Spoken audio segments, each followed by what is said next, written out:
18 skyrius. Imk, ką nori šalis. Diena išaušo graži. Vaikai padėjo mamai iškopti namus, o Džo išdidžiai atnešė iš daržo savo užaugintų šparaginių pupelių ir salotų. Mama buvo patenkinta. Po pietų galite eit pažaisti, tarė ji. Šiandien buvot geri, kaip angelai. Vaikai džiaugsmingai susižvalgė. To jie ir tikėjosi. Puiku, einam po pietų, paragino Džo. Negaiškim laiko. O gėrimas, paklausė Betė. Gal pasiimti limonado? Limonado, rasim Imk, ką nori šalyje, nusišypsojo Džo. Ir jie išbėgo, pamojavo mamai. Netrukus atsidūrė užburtame miške ir išgirdo, kaip medžiai paslaptingai šnabžda panorėk, panorėk, panorėk. Vaikai per krūmus ir burzgynus nulėkė prie tolumų medžio ir ėmė kibiriotis į viršų. Kai slinko pro Pikčiurnos kauko namelį, įsilinksminęs Džo pažvelgė pro langą ir kvailai padarė, nes Pikčiurna kaukas išvertė ant jo visą podą šaltos sriubos. Ai, liūdnai šūktelėjo Džo pamatęs, kad visi marškiniai aptaškyti sriuba.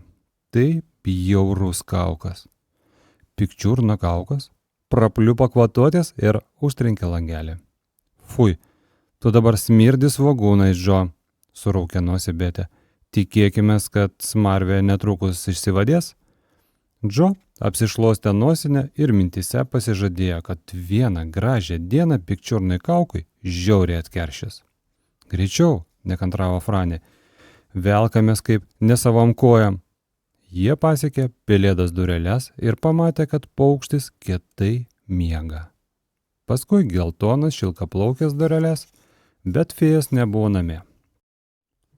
Prie durų buvo prisegtas raštelis, išėjau, netrukus grįšiu.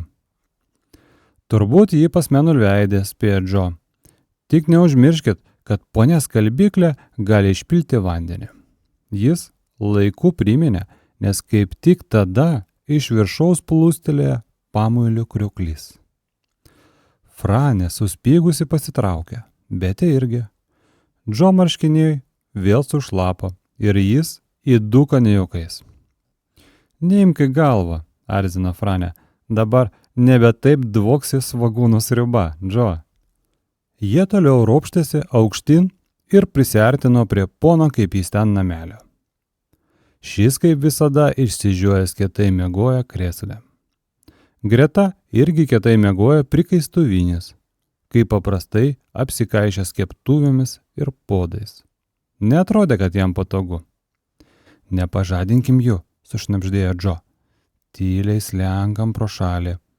Vaikai tyliai praslinko, bet kai užlipo ant kitos šakos, prikaistuvinis pabudo. Jis garsiai įkvėpė ir niurktelėjo ponui kaip jis ten, į pašonę. Kas atsitiko? Mieguistai sunirnėjo tas. Užuodė? Svogūnus, paklausė prikaistuvinis. Aš užuodžiu. Turbūt tolumų medis kažkur netoli užaugino svogūnų. Dievinu svogūnų sriubą. Džo su seserėmis juokėsi iki ašaro. Prikaistuvinis užuodė svogūnų sriubą, kurią supilti tavo marškiniai, kvatojo Betė. Dieve mano, dabar jie visą popietę ieškos svogūnų tolumų medyje. Vaikai paliko 2 senus keistolius ir lipo toliau, kol visus kiaurai permirkė ponios skalbyklės vanduo.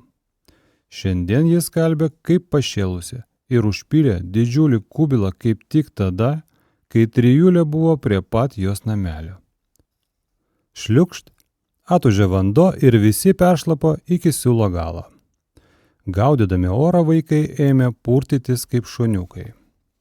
Paskubėkim, tarė Džo, menulveidžio namelis nebetoli, pasiskolinsim iš jo rankšluosčius, siaubas. Pagaliau jie pasiekė menulveidę. Šis su šilkaplaukė puolė prie jų, bet pamatė, kokie vaikai šlapi, abu sustojo. Lyja? Paklausė menulveidis. Maudėtės su drabužiais? Paklausė šilkaplaukė. Kur jau ten? Ponia skalbyklė pasistengė, nužmingai išpoškino Džo. Nuo pirmo kubilo išsisukom, Deja, antrasis visas kliuvo mums. Gal paskolintumėt rankšluostį? Minulveidis nusišypsojo ir iš lenktos spintos ištraukė kelis rankšluosčius. Kol vaikai šluostėsi, jis pasakojo apie Imkanori šalį. Tai nuostabi šalis, įrodinėjo jis. Gali vaikščiot kur nori ir imti viską, ką nori, mokyt nereikia. Visi ten eina, jei tik gali. Einam ir mes, visi drauge. Ten tikrai nieko neatsitiks, pasitikslino Džo, šluostydamas plaukus. Tikrai, patikino šilkaplaukė. Tik nereikia užsibūti, nes jei jie nutols nuo tolumų medžio, nebegalėsime grįžti namo. Bet Mėnulveidis pažadėjo sėdėti prie kopėčių ir sušvilpti, kai pamatys, kad Imkanori šalis krūstelėjo. Gerai, ryžosi Džo. Mums reikia daugybė dalykų. Tada nebegaiškim.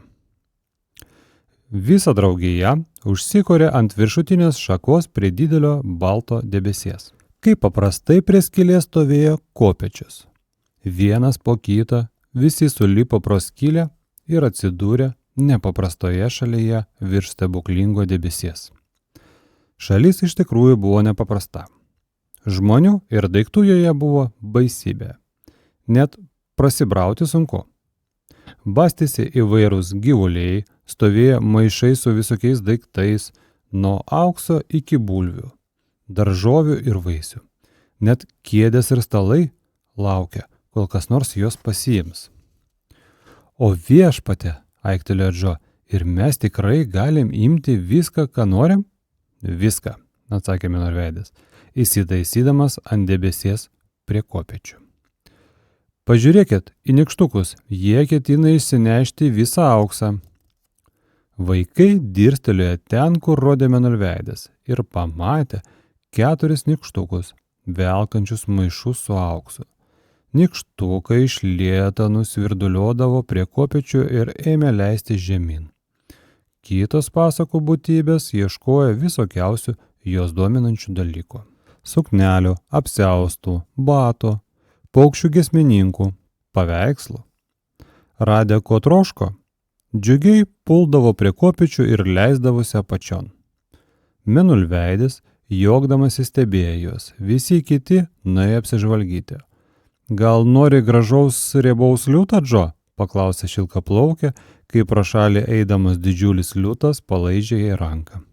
Dėkui, ne, iškart atsisakė Džo, o žirafos, neatlyžo šilkaplaukė, turėtum žavų kambarinį gyvūnėlį. Nemanau, atšovė Betė, kai pro šalį it milžiniškas supamasis arkliukas prašaliavo ilgšė žirafa. Kažin, ar sveiko proto žmogui ateitų į galvą įsigyti tokį kambarinį gyvūnėlį. Žiūrėkit, sušuko Franė, priėjusi prie krautuvės su daugybė didelių gražių žadintuvų. Parsinešam vieną namo. Ne, atkirto Džo, žinom, ko mums reikia, tik tą ir pasiimsim, daugiau nieko. O aš norėčiau žadintuvą, tarė šilkaplaukė ir pasiėmė mažą laikrodėlį su dailiu besišypsančiu ciferblatu. Po korpusu buvo 2 mažos kojytės, kurios ėmė spardytis, kaip šilkaplaukė paėmė laikrodį. Jis nori eiti, ėmė juoktis Betė. Paleisk jį, šilkaplaukė. Niekada nemačiau vaikščiojančio laikrodžio. Šilkaplaukė padėjo žadintuvą ant žemės ir šis ėmė bedzinti šalia didelėmis plokščiomis kojelėmis. Vaikai mirė iš juoko. Šilkaplaukiai baisiausiai patiko naujas žadintuvas. Jis mušė valandas, o kartais ir šiaip imdavo mušti. Kad eitų jį kas vakarą reikėjo prisukti. Kaip tik tokio žadintuvo ir norėjau, tarė jį. Laikysiu kambario gale. Manai, kad jis stovės ten, kur padėsi? Nusišaipė Betė. Jis dvoklinės po visą namą ir visur kaišios nosį. O jei tu jam nepatiksi, pabėgs. Bim, bam. Staiga ėmė skardžiai mušti žadintuvas. Net visi krūptelėjo.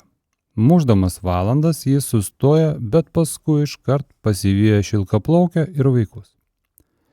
Iš tikrųjų, nepaprastas laikrodis, O dabar ieškom, ko mums reikia, priminė Džo. Žiūrėk, Betė, ten vištos? Vištos, atsakė Betė. Šaunu, einam jų pasiimti. Kokia nuostabi šalis. Kaip džiaugiuosi, kad atėjom. Taip smagu gauti visko, ko nori. Kažin, ką mama pasakys, kai pareisim namo.